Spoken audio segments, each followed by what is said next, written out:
ಗುರುಜಿ, ಈಗ ಏನು ತಿಳಿಸ್ಕೊಡ್ತಿದ್ದೀರಾ ನಮ್ಮ ಸಂಸ್ಕಾರಗಳ ವಿಭಾಗದಲ್ಲಿ ವಿಶೇಷವಾಗಿ?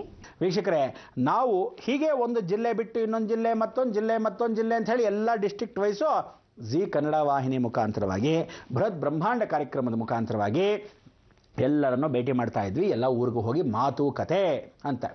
ಏನು ಮಾತು ಏನು ಕತೆನೋ, ಅಯ್ಯೋ ಗುರುಗಳೇ ನಿಮ್ಮ ದರ್ಶನ ಸಿಕ್ಕದು ಸಾಕು ಅಂತ ಕಾಯ್ತಾ ಇದ್ದ ಜನ.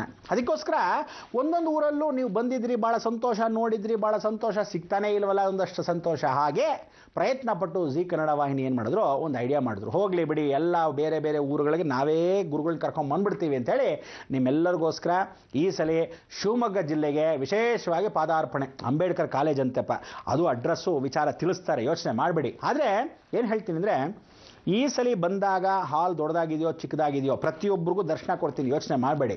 ಕೆಲವರು ಹೊರಗಡೆ ಬಂದು ಸೀಟ್ ಸಿಕ್ಕಿಲ್ಲ ಅಂದರೆ ಒಂದಷ್ಟು ಕೂತ್ಕೊಳ್ಳಿ, ಹೊರಗಡೆ ಚೇರ್ ಹಾಕಿರ್ತಾರೆ, ಕೂತ್ಕೊಳ್ಳಿ.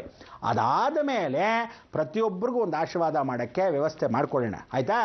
ಆದ್ದರಿಂದ ನೀವು ಶಿವಮೊಗ್ಗದಲ್ಲಿ ಹತ್ತಿರದಲ್ಲೇ ಇರತಕ್ಕಂಥ ಸಿಗುಂದೂರು ಹತ್ರ, ಸಾಗರ ಅಲ್ಲೇ ಪಕ್ಕದಲ್ಲಿ, ವರದಹಳ್ಳಿ ಹತ್ರ ಏನೇನು ಇದ್ದೀರಾ, ಜೋಗ್ ಫಾಲ್ಸ್ ಹತ್ರ ಇದ್ದೀರಾ, ಎಷ್ಟೋ ಜನ ಭದ್ರಾವತಿ ಇದ್ದೀರಾ.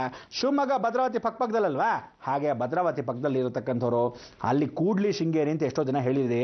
ಹೀಗೆಲ್ಲ ಕಾರ್ಯಕ್ರಮ ನೋಡ್ತಾ ಇದ್ದವರು 4ನೇ ತಾರೀಕು, ಏನು ಹೇಳಿ, 4ನೇ ತಾರೀಕು ಇದೇ ಪಕ್ಕದೇ, ಮುಂದಿನ ತಿಂಗಳೆಲ್ಲ ಇದೇ ತಿಂಗಳು ಭಾನುವಾರದ ದಿವಸ ಬೆಳಗ್ಗೆ ನಮ್ಮ ಕಾರ್ಯಕ್ರಮ.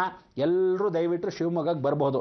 ಕೆಲವರು ಏನು ಹೇಳ್ತೀನಿ ಅಂದರೆ, ಬೆಂಗಳೂರಿಂದ ಮೈಸೂರಿಂದ ಎಲ್ಲ ಬರ್ತಾರೆ. ಹಾಗೆ ಮಾಡೋಕ್ಕೆ ಹೋಗಬೇಡಿ. ನಿಮ್ಮ ಮೈಸೂರಿಗೂ ಮುಂದಿನ ದಿನಗಳಲ್ಲಿ ಬರ್ತೀವಿ, ಹಾಸನಕ್ಕೆ ಬರ್ತೀವಿ. ಹೀಗೆ ಎಲ್ಲ ಊರಿಗೂ ಬರಬೇಕು ಅನ್ನೋ ನಮ್ಮ ಆಸೆ, ನಿಮಗೂ ವಿಶೇಷವಾಗಿ ಬಯಕೆ.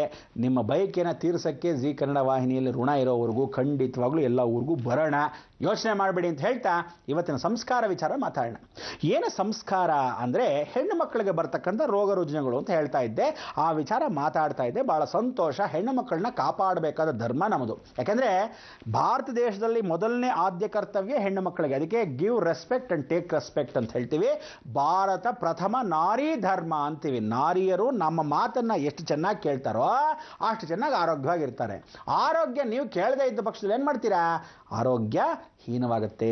ಅದಕ್ಕೋಸ್ಕರ ನೀವು ಪ್ರತ್ಯೇಕವಾಗಿ ರಾತ್ರಿ ಕೆಲಸ ಮಾಡೋ ಹೆಣ್ಮಕ್ಳು, ಎಷ್ಟು ಜನಕ್ಕೆ ಹೇಳಿದ್ದೀನಿ, ಕೂತ್ಕೊಂಡು ಕೆಲಸ ಮಾಡೋ ಯಾವುದೇ ಹೆಣ್ಮಕ್ಳಿಗೂ ರಾಹು ದಶೆ ಇದ್ದರೇನೆ, ರಾಹು ಉಚ್ಚನಾಗಿದ್ದರೇನೆ, ರಾಹು ನೀಚನಾಗಿದ್ದರೇನೆ, ರಾಹು ಅಕಸ್ಮಾತ್ ಶುಕ್ರನ ಜೊತೆ ಇದ್ರೇನೆ, ನೈಟ್ ಪ್ಲಾನೆಟ್ ಅಂತ ಕರಿತೀವಿ. ಆ ನೈಟ್ ಪ್ಲಾನೆಟ್ ಏನು ಮಾಡ್ತಾನೆ, ರಾಹು ತತ್ವ ರಾತ್ರಿ ಹೊತ್ತೇ ಸಂಚಾರ, ರಾತ್ರಿ ಹೊತ್ತೇ ಮಾತುಕತೆ.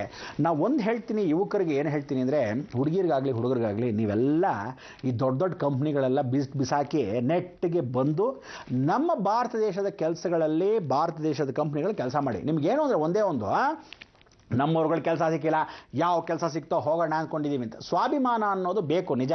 ಹೋಗ್ತೀರಾ, ಆಯಿತು. ದುಡಿತಾ ಇರೋದು ಯಾರಿಗೆ ಅಂತ ಯೋಚನೆ ಮಾಡಬೇಕು. ದುಡ್ಡು ಜಾಸ್ತಿ ಕೊಡ್ತಾನೆ ಅಂದ್ಬಿಟ್ಟು ಯಾವುದೋ ಡಬ್ಬ ನನ್ನ ಮಕ್ಕಳು ಬೇರೆ ವಿದೇಶದವ್ರಿಗೋಸ್ಕರ ದುಡಿತಾ ಕೂತ್ಕೊಂಡ್ರೆ ನಾಳೆ ದಿವಸ ನೋಡಿ ಮಾರ್ಚಲ್ಲಿ ಎಲ್ಲ ಕಂಪನಿ ಬಿದ್ದು ಹೋಗಿಲ್ಲ, ನನ್ನ ಹೆಸರು ನರೇಂದ್ರ ಬಾಬು ಶರ್ಮಾನೇ ಅಲ್ಲ, ಆಗ ಎಲ್ಲರೂ ವಾಪಸ್ 1 ಲಕ್ಷ ತಗೊಳ್ಳೋನು, 2 ಲಕ್ಷ ತಗೊಳ್ಳೋನು, ಬರ್ತೀರಾ 2,000 ಕೊಡಿ ಸ್ವಾಮಿ, ನಾನು ಕೆಲಸ ಮಾಡ್ಕೊಂಡಿರ್ತೀವಿ, ನಮ್ಮ ತೋಟದಲ್ಲಿ ನಾವು ಮಾಡೋಣಪ್ಪ, ಆಗ್ತಾ ಇಲ್ಲ ಸಾಫ್ಟ್ವೇರ್ ಕಂಪ್ನಿ ನಡೆಸೋಕ್ಕೆ, ಆ ಕಂಪ್ನಿಲಿ ನಾನು ತೆಗೆದುಹಾಕ್ಬಿಟ್ರು, ರಿಸೆಷನ್ ಅಂತೆ ಅಂತ ಹುಡುಗಿ ಆಗಲಿ ಹುಡುಗಾಗಲಿ ಎಲ್ಲ ವಾಪಸ್ ಬರಬೇಕು. ಬರೆದಿಟ್ಕೊಳ್ಳಿ, ಇದು ಗುರು ಮಾಡೇ ಮಾಡ್ತಾನೆ.